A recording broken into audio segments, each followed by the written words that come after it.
And welcome back to the Wolverine Live. I'm John Borton here with Tom Crawford, and we are coming to you tonight talking about a sport that is still a few months away, but you're ready for it. You know that it's going to be one of those seasons where you really can't talk enough about it early on, and that's exactly what we're going to do tonight. We're going to talk Michigan football, and Tom Crawford is the perfect guy to talk about it with, especially given the subject of this evening's conversation. A couple weeks ago, we talked with our buddy out of PA Sports Network, Jed Donahue, about Penn State extensively. Last week, we talked wall-to-wall Ohio State, and now there's another rival on the docket. That would be Michigan State, and of course, Tom Crawford hails from East Lansing, Michigan. And Tom, you live a stone's throw away from the Breslin. You intermingle with no lack of Spartans.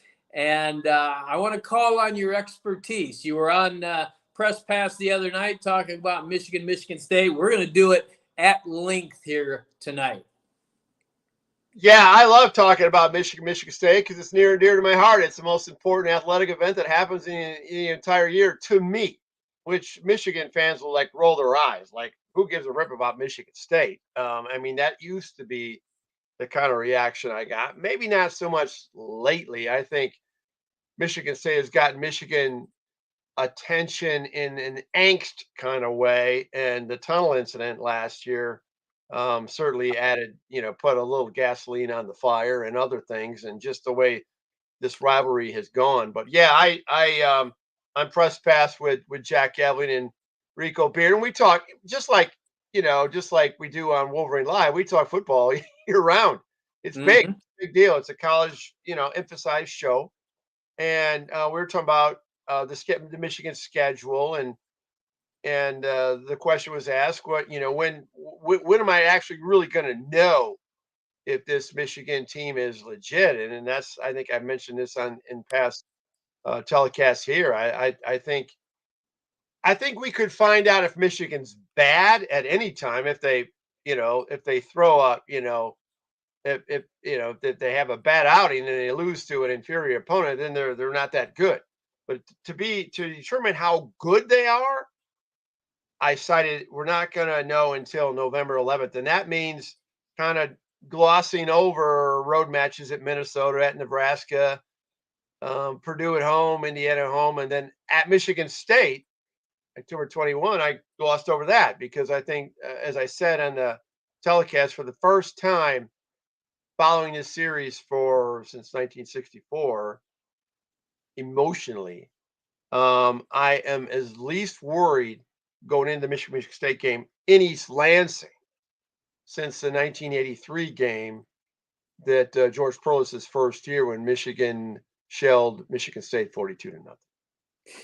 And that is something that you hinted about on the Wolverine Live before, talking about your relative lack of concern about Michigan State this year. And that immediately gets my attention because Tom Crawford, as someone who gets the emotional back and forth of this rivalry, understands that Michigan State always comes in with that chip on its shoulder, understands that this is their Big Ten championship game. This could be their national championship game in terms of how they approach it. It catches my attention when Tom Crawford, who usually is on the side of saying, okay, but remember how emotional this is and how those things can play into it, says, I'm not as concerned this year. Tell me some of the whys behind that. Well, I look at the whys when I look at history, because when I look at, I can remember virtually every score, every all the circumstances of all these games since, like I said, for almost 60 years. Okay. And And there's something that stands out whenever Michigan State beats Michigan. They have an extraordinary effort from one of their skill guys stands out. When you go back, I mean, multiple decades. When you go back to let's just throw out uh, Eddie Smith, okay, in 1978, the big upset, 24-15. He threw for like 260 yards. He ran for another 50. I mean, he was dynamite, okay, against Yeah. Michigan and took Right. it around and that was just one of those standout performances. I mean, you think of another game, 87, Lorenzo White, okay? He ran crazy. Plex Burris in the 99 game had a huge game at receiver. TJ Duckett in the 2001 game ran over Michigan. Let's go more recent. Remember Ricky White in the 2020 game when virtually nobody was there. This guy that was, I mean, he had a huge game, and then obviously Kenneth Walker Jr. in 2021. So what happens is, those are everybody's a skilled player, but the quote unquote skilled player position, the quarterbacks, running backs, wide receivers, and this year's skilled players for Michigan State, I look at them and Trey Mosley at wide receivers, their best. I mean, and I'm not poking at anybody. I'm just saying I've never seen a weaker set of skilled players from Michigan State than this year. And so I don't have that. Who's that guy? Unless they get some portal guy, another Kenneth Walker or something. I mean, who's that guy that we're not aware of that is just going to, take over the game? Among other reasons, there's a lot of other reasons why I'm not worried about the game. A lot of it has to do with Michigan, all the stuff we talk about every week about how Sure. deep they are. And then the other thing is the as I just mentioned, I think earlier in our opening, they got more angst towards Michigan State, and we'll probably delve into that as we get into this discussion more Sure. than ever. Like finally they get it. We all need to hate those guys in East Lansing. I mean, and it's like this kind of aloofness, arrogance that the Michigan program has taken when looking at Michigan State. That's gone now. I think the angst and the anger and the venom is there now. So, in other words, Michigan can channel what happened last year into, okay, this is just every bit as personal for us as it is for Michigan State. Because let's face it, I think at times they wanted to look at the historical record, understand that they had a very sizable advantage on Michigan State, and maybe not give Michigan State as much of the time of day in terms of their focus. But you have the tunnel incident. You have guys on the Michigan team ambushed and attacked and hurt after a game, not on the field, not anything in the course of play, but in the Michigan tunnel. And maybe Michigan can take that, and all of a sudden it is okay. Whatever anger Michigan State brings into this, whatever chip on the shoulder, Michigan can match it because of what happened a year ago. Yeah, but I'm going to go back to Big Ten Media Days last year. Is when I know for the very first time at a Big Ten Media Days, Michigan players mentioned Michigan State, how much they got to beat Michigan State. Okay, I mean, the year before they said we got to beat Aiden Hutchinson. We got to beat Ohio State. Okay, and so they came out and said they declared. I mean they declaration they got to beat Ohio State. Last year was declaration they had to beat Michigan State as well as Ohio State, right? But Sure. at 2021 game in East Lansing, I really think that was the straw that broke the camel's back, whatever, on this. That's when it finally, to me, that's when this program said, okay, we're better than them. Yeah, they had this transfer portal guy that went off on us and such, but we had that game. We had the freaking game. Sainristil catches that touchdown pass, they're up by 15. They had the game. And I think that they were just so disgusted with themselves losing that game when they were better than Michigan State. It didn't affect them winning the Big Ten title and getting to the CFP, but still, it's like they should not have lost that game. And then, there's some questionable calls, obviously, in that touchdown and all that stuff that Hutchinson, scored on that fumble, but that was not, that was over all this overruled stuff. I think that irked him as well. So that was the game, and so that's a starting point, I think, moving forward. And then you throw the gasoline on the fire with the tunnel incident, and then Right. just all the animosity.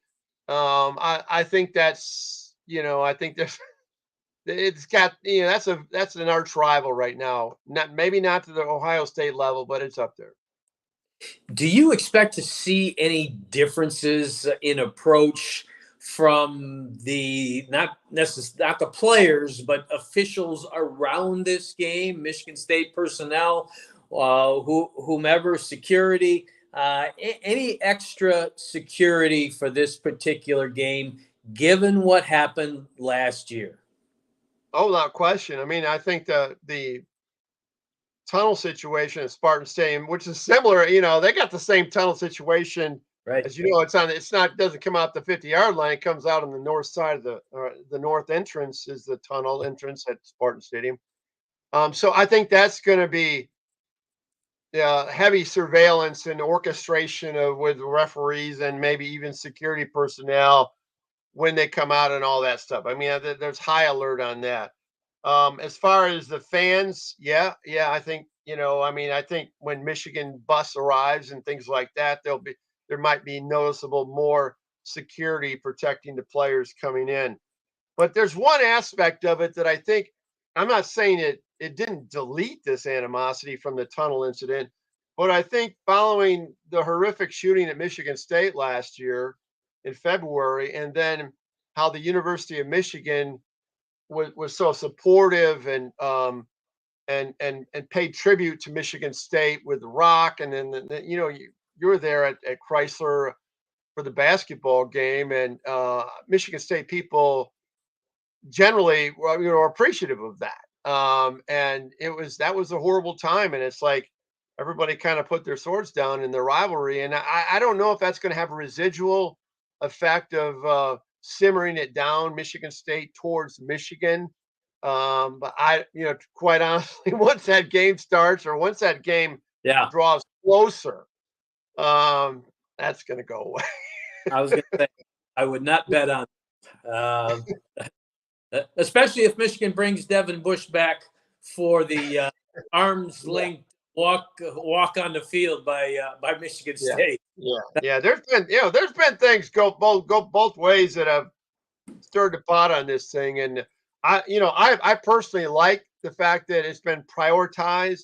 I think it's the best football basketball rivalry in intercollegiate athletics. I really do. I mean, over maybe not this next year in basketball, and we'll talk about that later, but I'm saying that when you look over the past 15, 20 years, let's just say past 15 years, whatever, let's go back to when Beeline came to Michigan and turned that thing around in 2011 or 2011. So you're talking 12 years, last 12 years.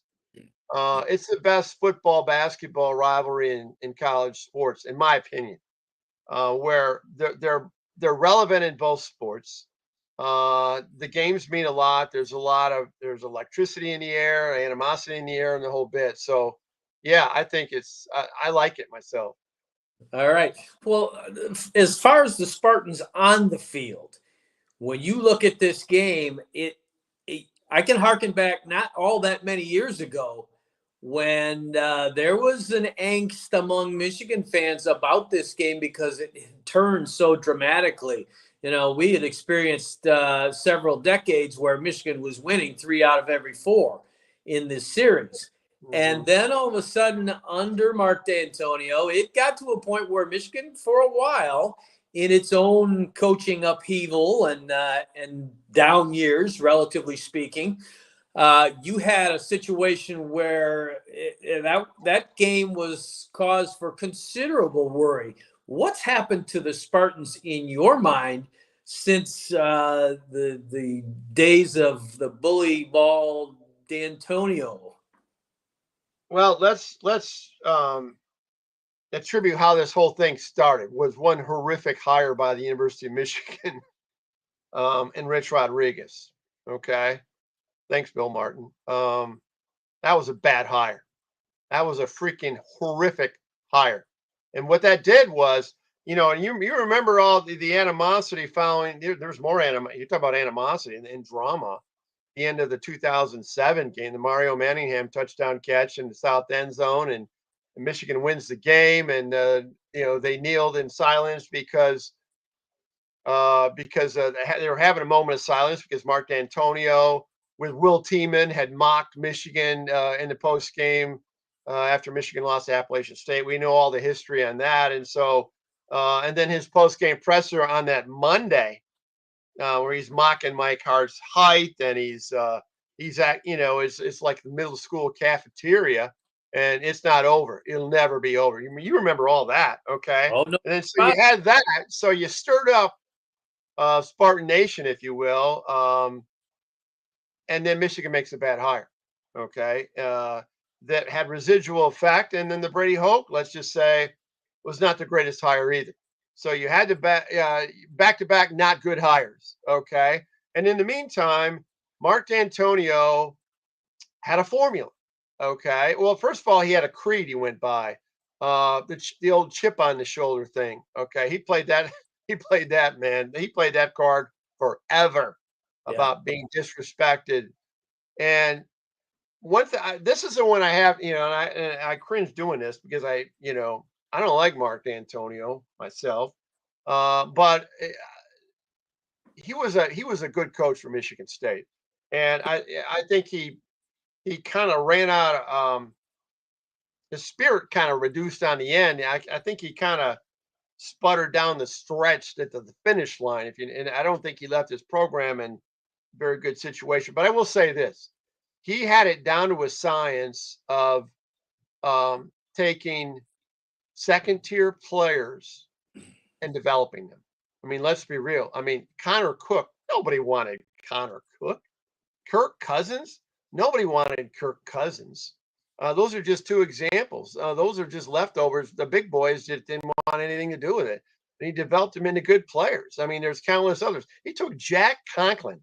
Jack Conklin was a walk-on offensive lineman, okay?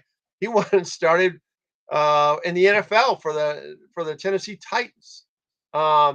This is where I got handed to him. He developed players, and he used a psychological recipe of feeling always disrespected, particularly to the University of Michigan, and he leveraged that to no end. He leveraged that. We saw that, we saw it in 15. He found a way to hang around and then a miracle pull that one out. The rain game in 2017. He had that down to a science. Then he ended badly, and his recruiting, his development formula didn't work so great down the stretch. And I think he ran out of energy, to be quite honest with you. And then, then he handed it off to Mel Tucker. And we'll talk about that in a second. But he was a good coach. There's no question. Don't like the guy, but pretty doggone good coach, JB. Yeah, well, he certainly was that, and had a defensive coordinator that he didn't have to Narduzzi. Yeah. But yep. To bully the Wolverines. They were playing 60 minutes of unnecessary roughness on the field, and that was by design. There's no question about it. So then. Let me throw, before I do that, I want to incorporate one thing because you queued me up here a little bit, because Narduzzi was a really good coach, tough coach, tough to play for, tough a lot of things, tough to work for. But what happened was he made some bad hire, and Mark Dantonio can be loyal to a fault sometimes with coaches. He probably should have got rid of some coaches down the stretch, and I think that hurt him. I think that was part of it, and maybe it's not a bad character flaw, being loyal, but you got to make, these are business decisions, mind you, and so that was another flaw in him. So, okay, back to you. Where were you going with that? I didn't mean to interrupt. Then in comes Mel Tucker, has one really, really, really good year, with a transfer portal tailback. And then all of a sudden, Big Ten reality starts to smack him around a little bit. We know that Tuck is not coming anytime soon. It doesn't appear. But do you think he's going if he doesn't get this thing turned around fairly quickly? I mean, he's got the massive contract. Oh my God! And, no, he's not good. No, Michigan State. They can't. If Michigan State fires Mel Tucker without cause, they owe him 100% of his salary. I mean, they are in a huge dilemma with the situation. I mean, this is a $9.5 million per year contract. He got a 10-year contract extension last November, I think it was. Yeah, that November of 22, if I'm not mistaken. And I think he's the highest paid coach in the Big Ten and one of the highest in the entire country right now. Behind Nick Saban, maybe a few others. Yeah, they're on the hook for this guy.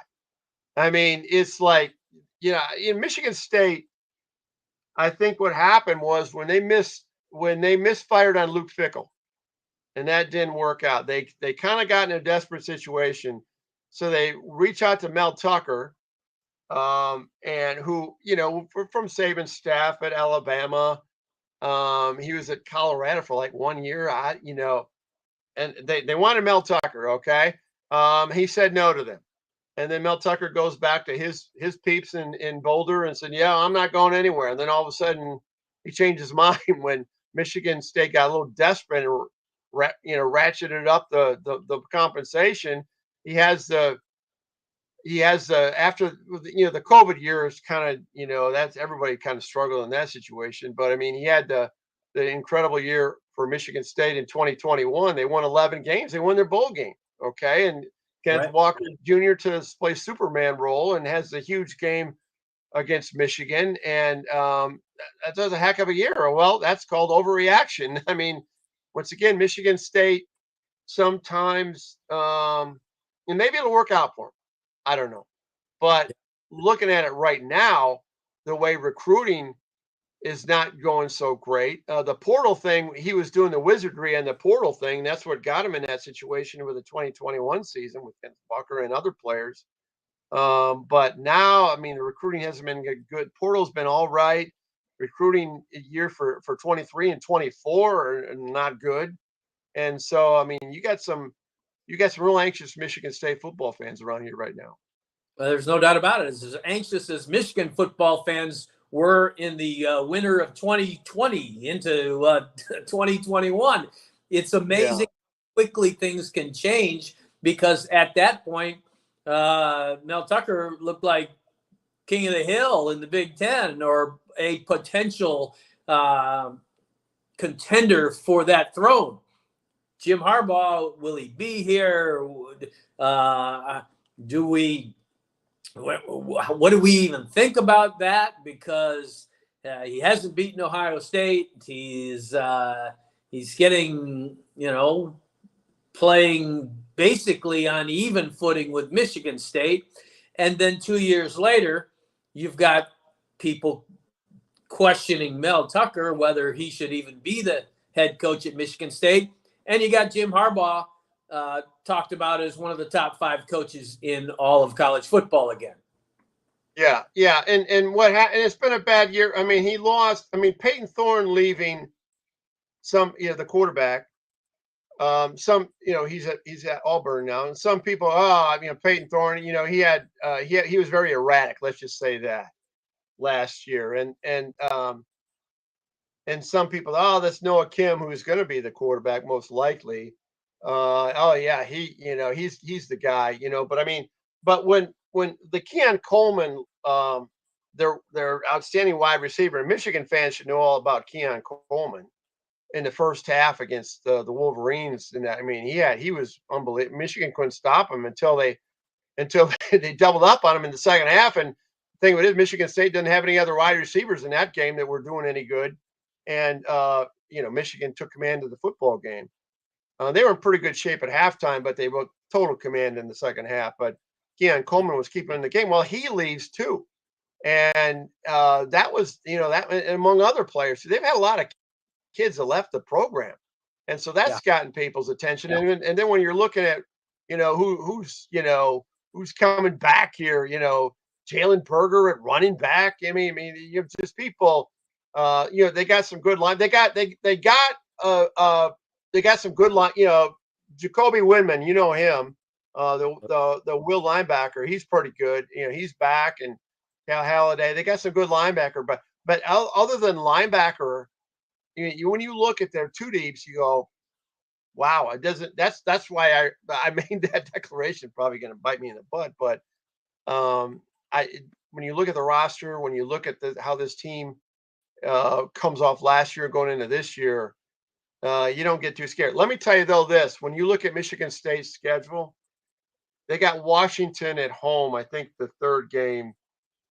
It's a 5 o'clock game. It's in East Lansing. That's a legitimate opponent. Uh, if they win that game, they could win 7 games. But if they lose that game, which I think they're going to lose, I think they're going to win 4 games this year. I mean, Vegas has them at 4.5 as the over under. Most people have them at 5, and they were 5-7 last year. How's that going to go over for one of the highest paid coaches in the country as far as the fan base goes? No, that's some serious business there. They've got Ohio State fairly late. 2 of their last 3 games, Ohio State and Penn State.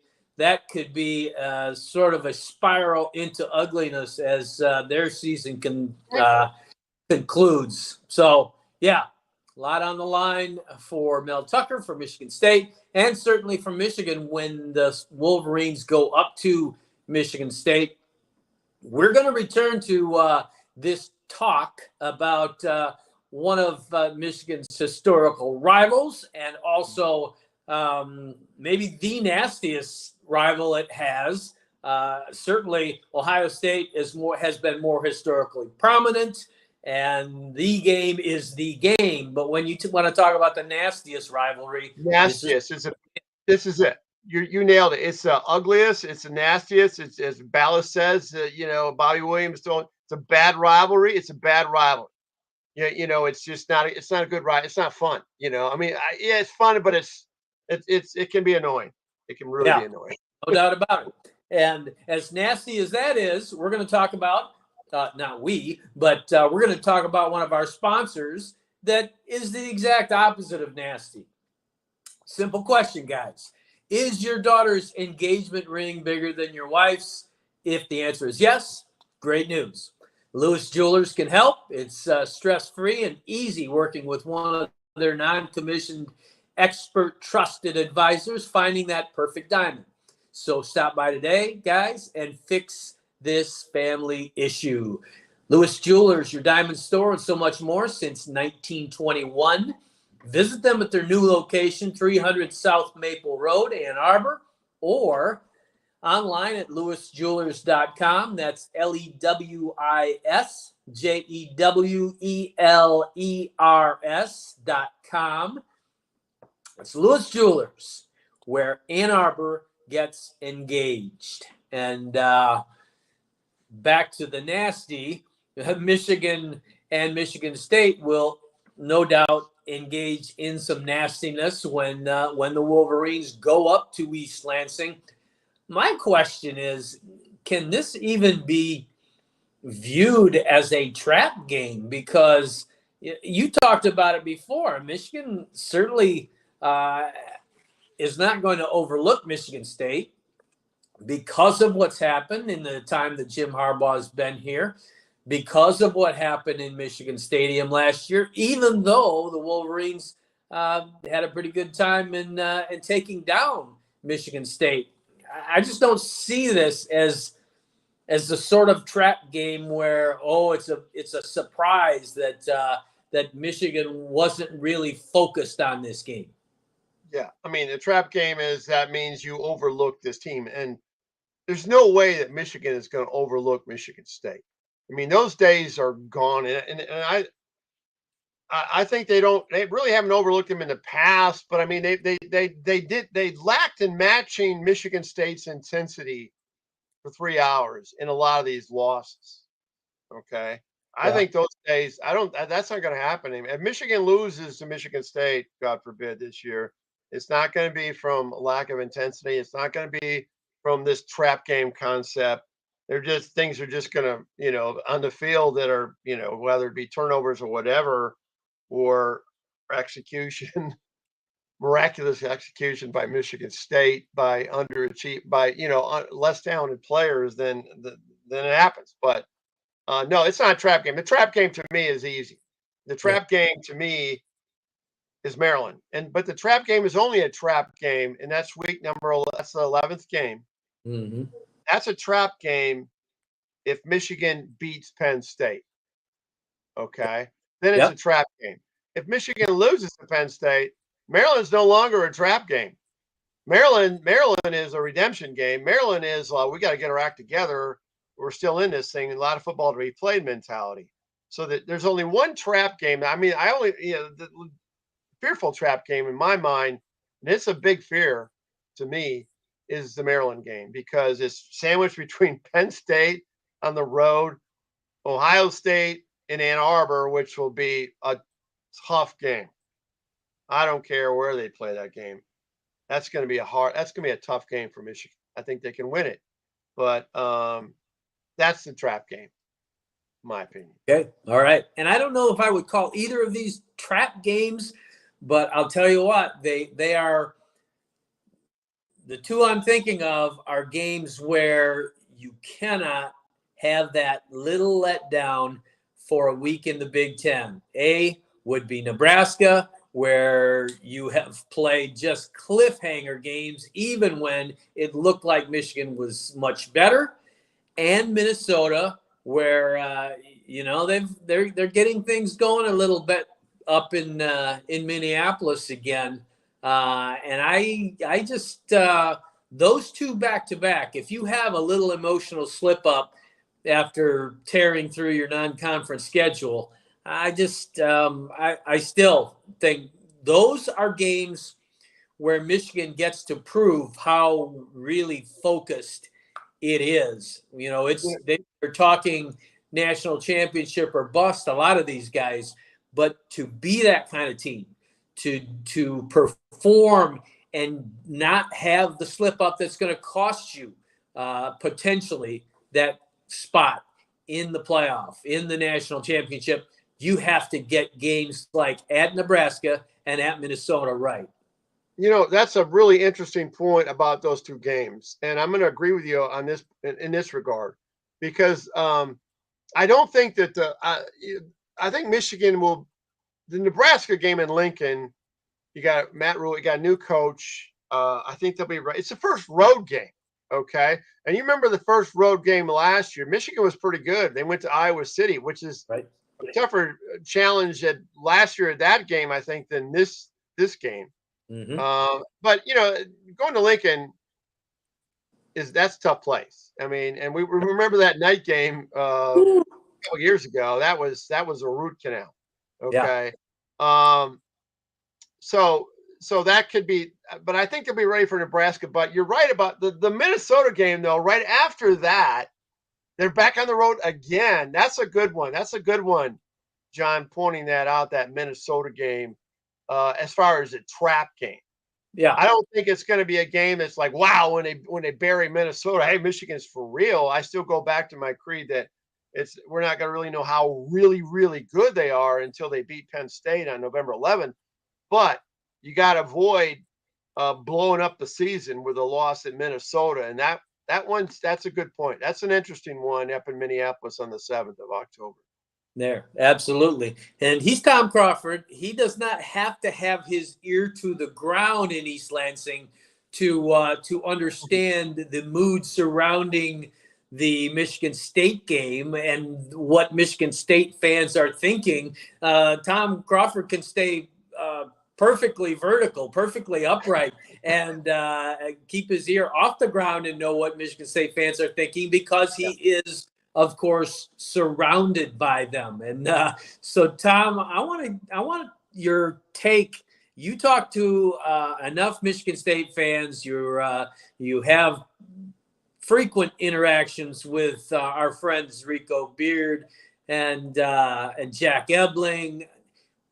What does the East Lansing side of this whole dichotomy think of this sudden change in the rivalry, or where Michigan State stands at this point, and how things might go up in East Lansing with Michigan State? I have seen a couple of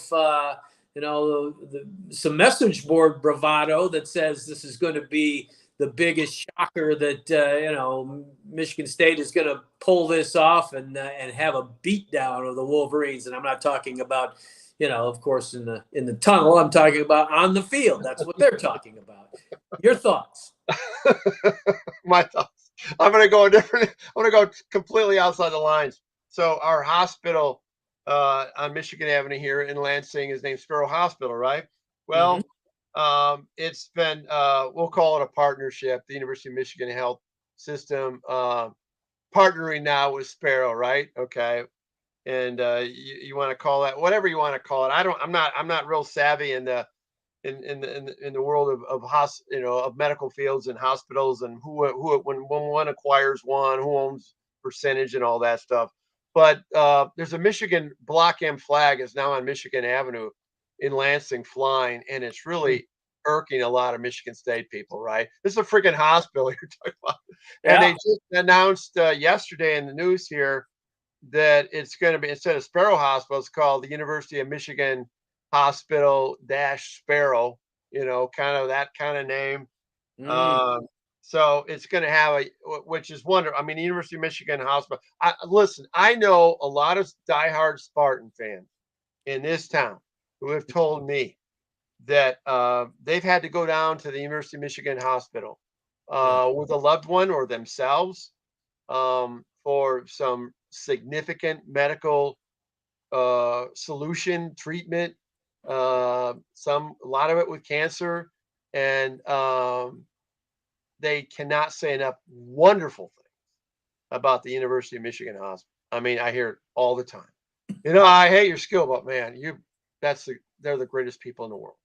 I mean, and the emotion, you can just see it. And I have heard this over and over and over. So it seems like to me they'd be happy that the University of Michigan Health System is going to be part of Sparrow. So anyway, that's kind of a side note. But I think right now is Michigan State football fans are kind of an acceptance that this is not going to be a very good year. And so when you get into a discussion with a Michigan State person, it's all about basketball because they're going to have a heck of a team, right? It's Purdue and Michigan State. And I mean, this is an 11 deep team. Now, I had a conversation with my friend Tom Izzo the other day, and he's deadpan. He's Mr. Worrywart. I don't know if we're gonna be that. Blah blah blah. It's just the way he is. But be told they're going to be really really good. So already, Michigan State fans are looking to basketball as opposed to focusing on this football season. But I have heard some consistent feedback in this regard. It's asked me after the Washington game, and that's an opportunity that Michigan State at home is going to have. They got to cash in. And I'll go back to what I said a little bit earlier. If they lose that game, it's going to be tough to make this a bowl season. And when you go back to back with no bowl games, and now 81 team or 82 teams, 41 bowl games, 82 teams out of the 129 qualify for bowl games, and you're not one of them 2 years in a row. That's not good, John. Yeah, not good at all. No.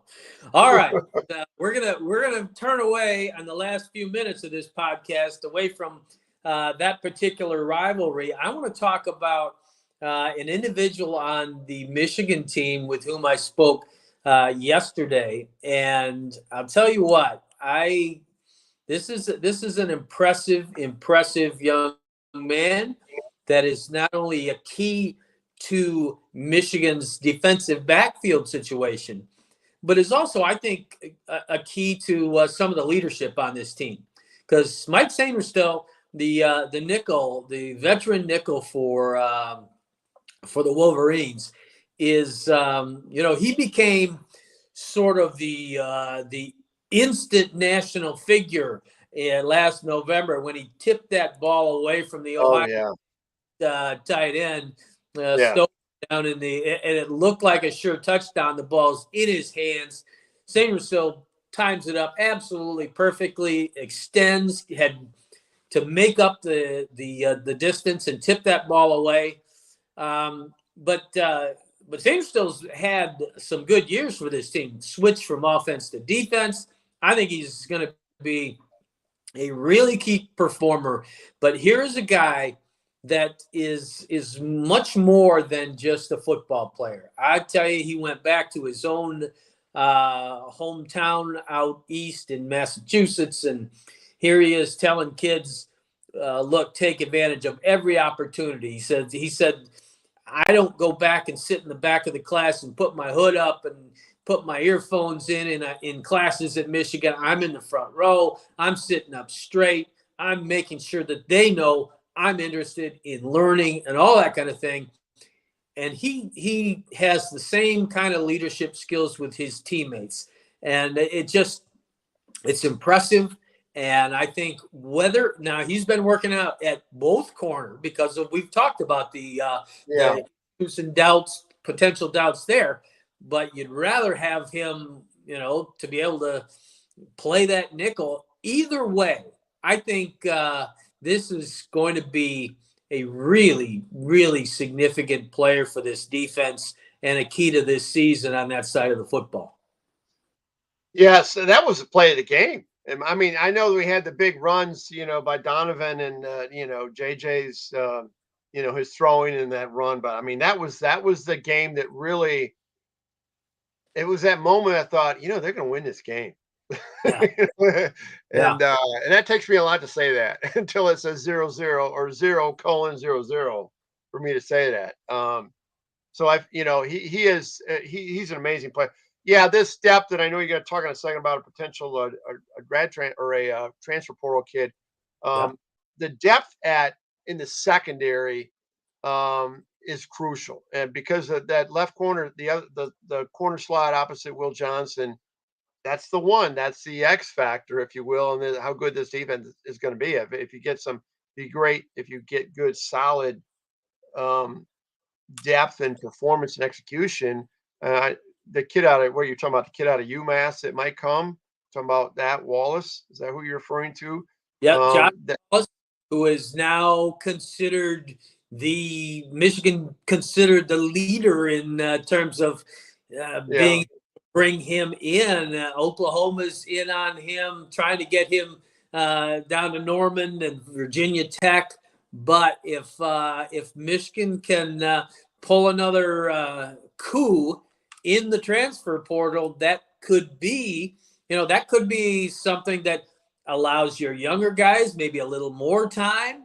If he is as good as they hope that he might be, it's still a battle out there. Those other guys aren't going to just say, "Oh, well, we got to transfer. We'll have to wait another year." They're going to be fighting like crazy. But if someone steps forward enough for the cornerback position to keep Sainristil there at the nickel, I think that would be the best situation for this team. Yeah, I want Sainristil at the nickel. He's got the slot guy. I mean, that's where you want him. I mean, but this kid Josh Wallace, I mean, and some of these projections are he's coming to Michigan, crystal ball, whatever that's worth. But you got a former captain, you got a leader.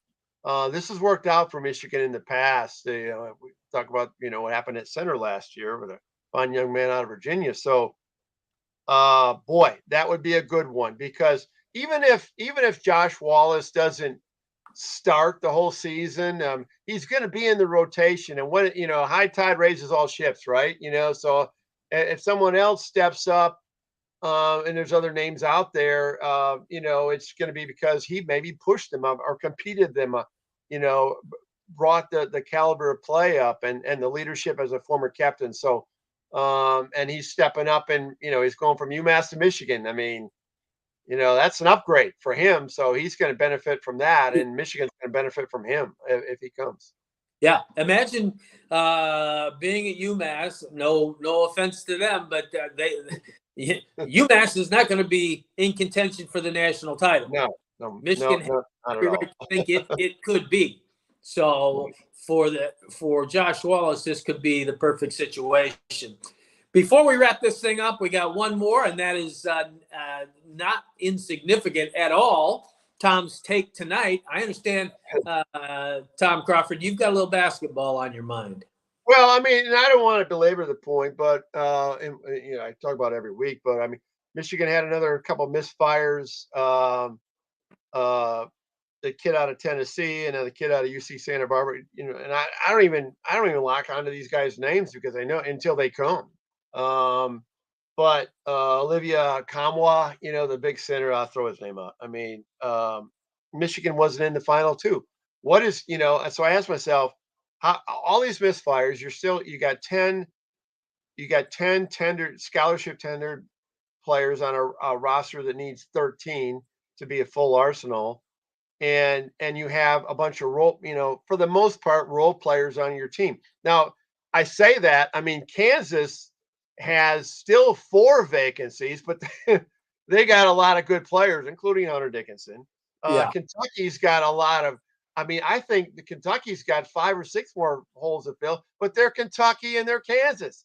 They can, fill the gaps late in the game because that's who they are. They're the true blue bloods. Michigan's not in that category. Let's just be real, even though they've been tremendous, over the years, and made, national title appearances. It's very discouraging. I don't know what his next move is, but I don't even hear names in the pipeline right now. And we're sitting here, June whatever we at, June 6th. Not a good situation for Michigan basketball. No, I agree. But I will say this, Juwan Howard, with enough contacts in basketball in this country and even some others we have come to realize, you got to let it play out, because you have said this over and over. You really don't know what you have until all is said and done. I know, but I do know what we don't have. Michigan does not have NIL monies. I mean, and ironically, Michigan State and Michigan are 2 of the lowest in the entire Big Ten. And how can Michigan be? How does this happen? How does NIL? How can Michigan not be short of NIL money? I mean, I don't understand it. Is this a philosophy? Is this a Wharton manual philosophical approach? Is it a Juwan Howard, Jim Harbaugh approach? I mean, football doesn't seem to have a problem with it, whatever restrictions are in NIL monies. Basketball's got a problem. Yeah. And it's pretty apparent that's a large part of it. And I know the academic barrier is there too. I get that. But if you're going to compete, you're going to have to remedy those, and you're going to have to negotiate within yourself on what you want to do to fix it. Yeah, there's no question about it. If you had Kansas ability to pay, you might have a 7-foot center still in your ranks instead of being out in the great state of Kansas. So we're going to leave it at that tonight. Yeah. And, Tom Crawford, we will do this again next week. I appreciate your being here. And thanks for everybody for joining us. Come again next week. We're going to keep bringing it on different teams, different topics, and certainly Michigan football and basketball right up front as things continue to develop throughout the summer and into the fall. Tom Crawford, thanks for being with us. All right, JB, always a pleasure. Thanks for having me on.